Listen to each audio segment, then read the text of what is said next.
ஓர் இடத்தில் யுகம் முகிழ்ந்தது. ஒரு வார்த்தையில் காவியம் உதயமானது. ஒரு வரியில் முத்தமிழும் மலர்ந்தது. இனி தமிழ் திக்கெட்டும் முரசு கொட்ட தமிழ்.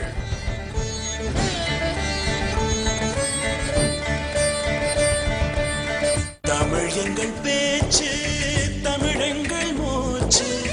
தமிழெங்கள் பேச்சு, தமிழெங்கள் மூச்சு. தமிழெங்கள் பேச்சு, தமிழெங்கள் மூச்சு. தமிழெங்கள் பேச்சு, தமிழெங்கள் மூச்சு. எட்டு திக்கும் தமிழன் செல்ல,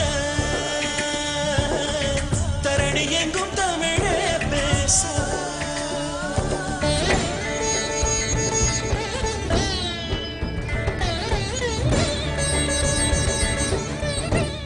ஆட்சி தமிழ் பேச்சு எங்கள் மூச்சு சுட்டிகள்.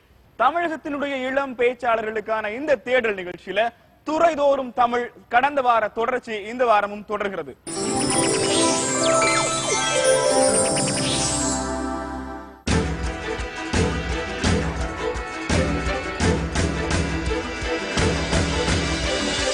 தமிழ்நாட்டின் தெருக்களிலே தமிழ்தான் இல்லை என்று பாவேந்தர் மனம் நொந்து பாடினார். ஆம், தமிழின் நிலை அம்மட்டே. ஊருக்குள் சென்று தெருவுக்குள் நுழைந்து வீட்டிற்குள் போக காலடி எடுத்து வைப்போம் வாருங்கள். இல்லங்களின் பெயர்களோ வாசினிவாஸ், வசந்த விகார், குரு நிவாஸ். போதுமா?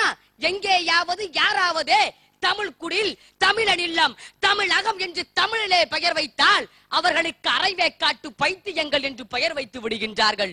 இல்லம் என்ற சொல்லிலே இல் வருகிறதாம். இல் என்றால் இல்லை என்று பொருளாம். அந்த வீட்டில் வறுமை வந்து தாண்டவம் ஆடுமாம். தொண்டு செய்து பழுத்த பழம் தந்தை பெரியார் பிறந்த நாட்டிலே வாசு சாத்திரமும் என் ஜோதிடமும் சேர்ந்து செய்கின்ற மாளங்கள் இவை. போனால் போகட்டும் என்றே உள்ளே நுழைய முயன்றால் கிரில் கேட்டுக்கள் நம்மை தடுத்து நிறுத்தும். இரும்பு படல்கள் என்று சொல்லிவிடாதீர்கள். 10,000 ரூபாய் விலை கொடுத்து வாங்கியது பீர்ச்சி கொள்ள வழி இல்லாமல் போய்விடும். ஒரு நிமிடம் நிமிர்ந்து பாருங்கள். நாய்கள் ஜாக்கிரதை. அதற்கு மேலே வீட்டு உரிமையாளரின் பெயரும் அவர் படித்த படிப்பும் வகிக்கின்ற பதவியும் கொட்ட எழுத்துக்களில் ஆங்கிலத்தில் இருக்கும். ஒருவேளை நாம் இருப்பது இங்கிலாந்திலேயோ என்று எண்ணி விடாதீர்கள். சத்தியமாய் தமிழ்நாட்டில் தான் இருக்கின்றோம். தமிழ்நாட்டிலே பிறந்து தமிழ்நாட்டிலே வளர்ந்தே இல்லங்களில் உள்ள பெயர் பலகையில் கூட இன்றைக்கு நாம் தமிழை எழுதுவதில்லை. சரி, அனுமதி கேளுங்கள். காலிங் பெல்லிடம், மன்னிக்கவும் அழைப்பு மணியிடம் வந்து கதவு திறக்கையில் கதவிடிக்கில் கிரீச் கிரீச் என்று சத்தம் வரும். வந்து கதவை திறந்தவர் பெயரை கேட்டால் ரமேஷ், சுரேஷ் என்று பதிலும் வரும். ஆம், இல்லங்களில் உள்ள பெயர்களில் கூட இன்றைக்கு தமிழ் இல்லை. இல்லங்களின் வாசலிலே வெல்கம் என்று மிதியடி போட்டிருப்பார்கள். நாம் மிதித்து செல்ல வசதிக்காக போட்டிருக்கின்றார்கள். வீடு 3 அடுக்கு மாளிகையா, கிரவுண்ட் ஃப்ளோரா, ஃபர்ஸ்ட் ஃப்ளோரா, செகண்ட் ஃப்ளோரா என்பார்கள். தவறி கூட தரைத்தள வீடு, முதல் தள வீடு, 2ஆம் தள வீடு என்று சொல்ல மாட்டார்கள். வீட்டிற்குள் சென்றால் open hall, bathroom, bedroom, kitchen room என்றெல்லாம் உண்டு. கடன் வாங்கி கட்டிய வீடல்லவா, அதனால் தான் மொழியையும் கடன் வாங்கியே பேசுகின்றார்கள். இவர்கள் தாயை மட்டுமல்ல தாய் மொழியையும் அனாதை இல்லத்தில் விட்ட பாவிகள். கதவு டோர் ஆனது, சாளரம் ஜன்னல் ஆனது, மரப்பேழை இலைப்பேழை எல்லாம் இப்போ பீரோ ஆனது. பூட்டுக்கு சாவி எங்கே? எல்லாம் அரபு சொற்கள் இங்கே. உணவு பொருட்களில் கலப்படம் என்றால் கோபம் வருகின்றதே. உங்கள் தாய்மொழியில் கலப்படம் என்றால் கோபம் வரவில்லையே ஏன்? வெட்டி கட்டுவதால் வேட்டி வேசியானது, உயர்ந்திருப்பதால் மிசை மேசையாய் இருந்து மேஜையானது. இல்லங்களில் உள்ள பொருட்களில் கூட இன்றைக்கு தமிழ் இல்லை. ஃபாதருக்கு டாடியாம், மதருக்கு மம்மியாம்.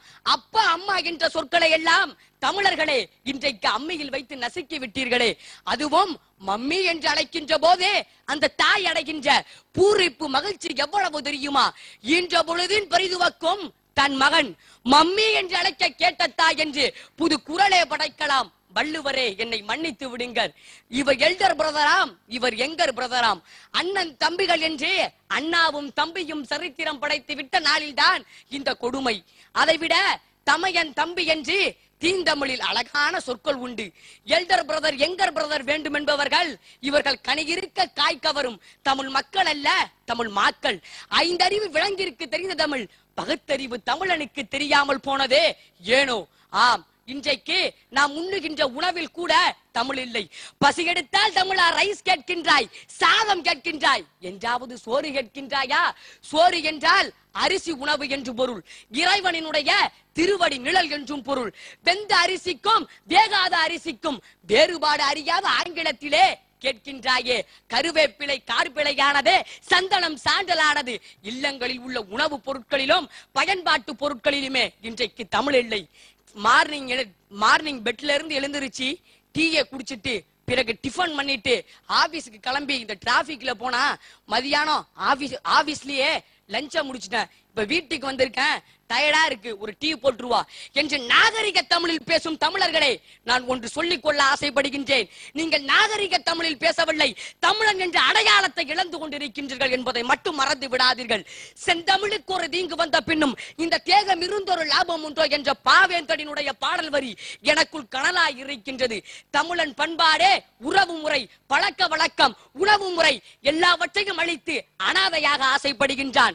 ருஷ்ய நாட்டு அறிஞன் ஒருவன் சொன்னான், என் மொழி நாளைக்கு சாகும் என்றார், அதற்கு முன்னரே இன்றைக்கே நான் சாக விரும்புகிறேன் என்று. இக்கருத்துக்கு கொடிபிடிக்கும் உலக தமிழர்களே, எழுந்து வாருங்கள், நம் தமிழை உயர்த்தி பிடிப்போம். இல்லங்களிலே மெல்ல தமிழினி சாகுமா வளருமா தீர்மானியுங்கள் என்று கூறி விடைபெறுகிறேன். நன்றி, வணக்கம். பாலமுருகனினுடைய பேச்சு இல்லங்களிலிருந்துதான் எதுவும் தொடங்க வேண்டும் என்பதை தெளிவுபடுத்தியது. எப்போதும் நீங்கள் உங்களிடமிருந்து தொடங்குங்கள், உங்கள் வீடுகளிலிருந்து தொடங்குங்கள் என்று சொல்லுவார்கள். நம்முடைய வீட்டிலேயே தமிழ் இல்லை என்று சொன்னால் பிறகு ஜப்பான்காரன் வீட்டிலா தமிழ் இருக்க முடியும்? அலுவலகத்தில் தமிழ் இல்லை, ஆலயத்தில் தமிழ் இல்லை, அவற்றையெல்லாம் கொண்டு வரலாம் என்றால் வீட்டில் தமிழ் இருந்தால் கொண்டு வரலாம். அழிந்து போன ஹீப்ரு மொழியை அந்த யூத மக்கள் அப்படித்தான் புதுப்பித்தார்கள். எல்லா இடங்களிலும் ஹீப்ரு மொழி அழிந்து போயிற்று, இலக்கியங்களிலும் அழிந்து போயிற்று. ஆனாலும் இல்லங்களில் மீதமிருந்ததே அந்த வீட்டு சொற்களை வைத்துத்தான் ஒரு நாட்டு மொழியை மறுபடியும் அவர்கள் புதுப்பித்தார்கள். எனவே பேராசிரியர் முத்துச்சிவன் அவர்கள் சொன்ன செய்தியை இங்கே மறுபடியும் பல பிள்ளைகளும் திரும்ப திரும்ப சொன்னார்கள். தாய்மொழியை போற்றி வீழ்ந்த நாடும் இல்லை, தாய்மொழியை புறக்கணித்து வாழ்ந்த நாடும் இல்லை என்று. அது நாட்டுக்கு மட்டுமல்ல, வீட்டுக்கும் பொருந்தும். தாய்மொழியை புறக்கணித்து வாழ்ந்த வீடும் இல்லை, தாய்மொழியை போற்றி வீழ்ந்த வீடும் இல்லை என்பதை தம்பியின் பேச்சிலிருந்து நாம் உணர்ந்து கொள்கிறோம். நல்ல பேச்சு, பாராட்டுகள். தமிழ் இல்லங்களில் தமிழ் பேசப்படுவதில்லை என்கின்ற உங்களுடைய கவலை கோபமாக சினமாக தெரித்திருக்கிறது. நான் அமெரிக்கா சென்றிருந்த பொழுது அங்கே இருக்கக்கூடிய ஒரு ஆவண காப்பகத்திற்கு சென்றிருந்தேன். அது ஒரு அருங்காட்சியகம் காட்சிப்படுத்தி இருந்தார்கள். நான் தேடிக்கொண்டே சென்ற பொழுது ஒரு பெரிய பழைய புராதனமான ஏதேனும் நாகரீகம் பற்றி ஏதேனும் இவர்களிடம் இருக்கிறதா என்று எனக்குள்ளாக ஒரு தேடல். போய் பார்த்த பொழுது எகிப்திய நாட்டினுடைய தரவுகளை வைத்திருந்தார்கள். அது என்னன்னு கேட்டீங்கன்னா, மனித உடல்கள், மிருகங்களின் உடல்களை பதப்படுத்தி வைத்திருந்தார்கள். 3600 ஆண்டு காலம் பழமையான மனித உடல் பதப்படுத்தி வைக்கப்பட்டிருந்தது. நான் பார்த்து வியந்தேன். ஏனென்றால் சில நாட்களில் அழியக்கூடிய உடலை பல்லாயிரம் ஆண்டு காலமாக ஒரு பேணி வளர்க்கிறார்கள் என்று சொன்னால் அது வியப்பிற்குரிய விடயம்தான். நான் யோசித்தபடி வந்தேன்.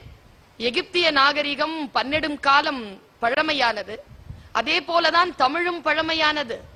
மிக மிக பழமையான 5000 ஆண்டு காலமான வரலாறு தமிழுக்கு உண்டு. நான் யோசித்து பார்த்தேன், தமிழன் எந்த தரவை வைத்திருக்கிறான்? எகிப்தியன் மனித உடல்களை பதப்படுத்தி வைத்திருக்கிறான், தமிழன் எந்த தரவுகளை வைத்திருக்கிறான் என்று யோசித்த பொழுது என் சிந்தனையில் ஒரு கருத்து மலர்ந்தது.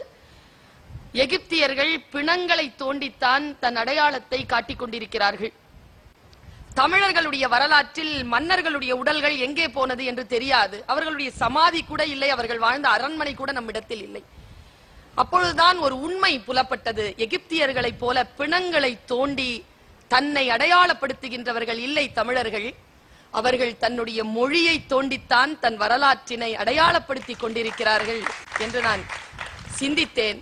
அது எங்கிருந்து தொடங்க வேண்டும் என்றால் இல்லங்களில் இருந்துதான் தொடங்க வேண்டும்.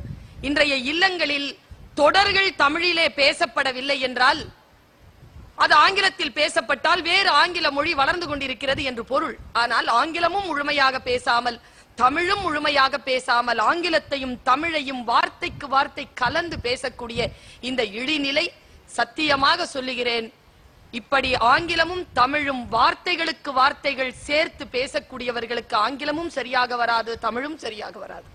அதனால் மொழி பேசக்கூடிய நிலையில் மொழியை தனித்தனியாக பேசுவதுதான், ஒரு மொழி ஆசிரியராக நின்று நான் சொல்லுகிறேன், தனித்தனியாக பேசுவதுதான் நம்முடைய பண்பாடு. தமிழ் மொழியை அழகாக அற்புதமாக பேசக்கூடிய வாய்ப்பை இல்லங்களில் ஏற்படுத்தி கொண்டால் ஒழிய தமிழை வாழ வைப்பது என்பது கடினம் என்கின்ற பாலமுருகனுடைய கூற்றிலே அற்புதமான ஆராய்ச்சிக்குரிய வரலாற்று கருத்து இருக்கிறது. வாழ்த்துக்கள் பாலமுருகன். ஆலயங்களில் இருக்கின்ற இந்த மொழி தீண்டாமை வழி வழியாய் ஒரு குடியை மட்டுமே உயர்குடியாக்கிக் கொள்ள தன் மொழியை சமய மொழியாய் ஆக்கிக் கொண்ட சாமர்த்தியம். உங்களை போன்ற பிள்ளைகள் வெளிச்சமாக இப்படி பேசத் தொடங்கினால் எனக்கு வருங்காலம் மிக மிக ஒளிமயமாக தெரிகிறது. ஆட்சி தமிழ் பேச்சு